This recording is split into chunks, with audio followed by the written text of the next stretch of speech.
insurrection resonated so much so that it called for a 10-year moratorium of slavery and the manumission of the slaves thereof. What does this mean?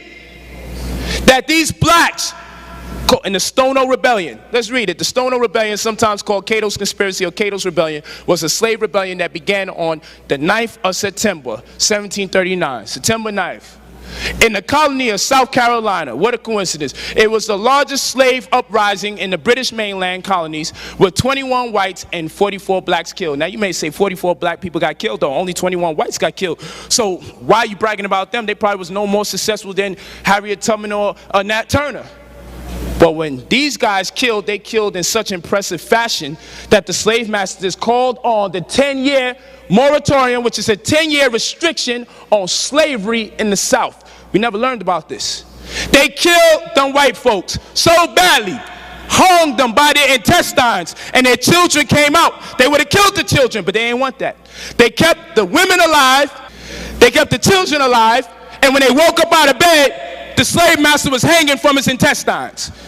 The other slave master was choked up from his own lungs. And by the time them crackers saw that, they said, we don't want to enslave those niggas no more. Get the Native Americans and the fucking Moors. And the Moors will tell you in the 1700s, they started illegally calling the Moors Negroes and enslaving them. They stopped for 10 years. They demanded a manumission. The slave masters demanded that they be freed and out of their homes because we can't trust these niggas. So they came up with something called the Negro Act because they had to still learn, they still needed money off of slavery, but they said we got to enslave a different type of person. So they went and they started illegally calling Native Americans Negroes and illegally naming the Moors Negroes as well. And thus they started enslaving the same Muslim Moors that were free amongst their own people. And that's what the Negro Act is all about, the Stono Rebellions. I'm telling you, look it up. They canceled slavery for 10 years in fear that one day they would wake up and their children would see their father hanging from his intestines off the chandelier. It's not about, and this is what the white man doing to you. He don't just kill you in regular fashion.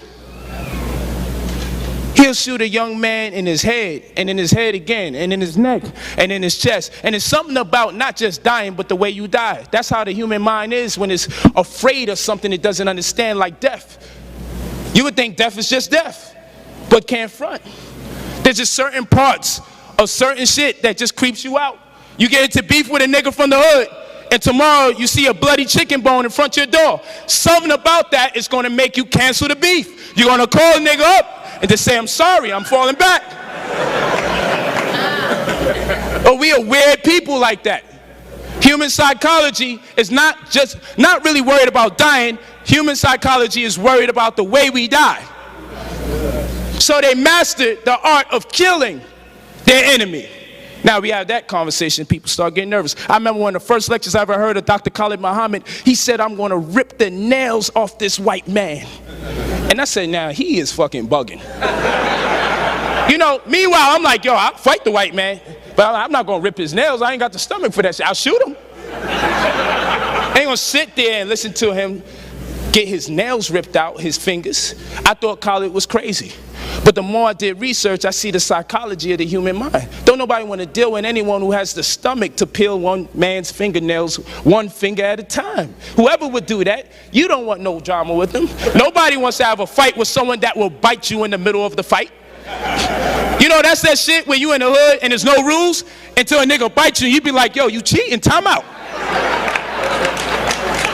Like, you biting niggas? Like, yo. Like, some of us still got rules. We don't grab a man's balls, we don't bite people, but we fight. We all live by these rules. And then you got other people who go all the way in.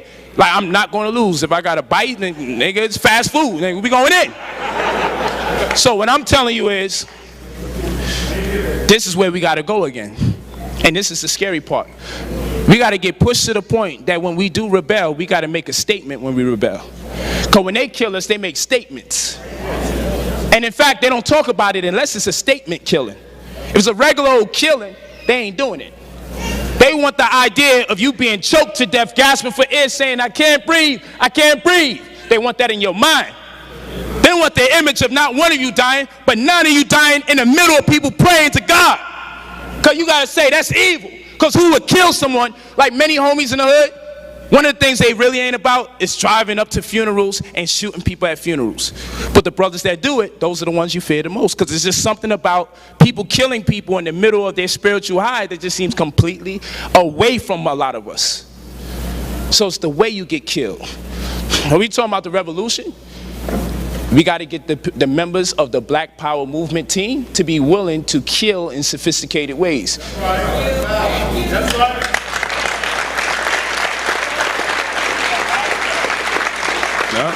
And they probably going to ban this YouTube clip, but you can always order the DVD if they drop the video on YouTube. But it's just real. We're going to have to kill in sophisticated ways.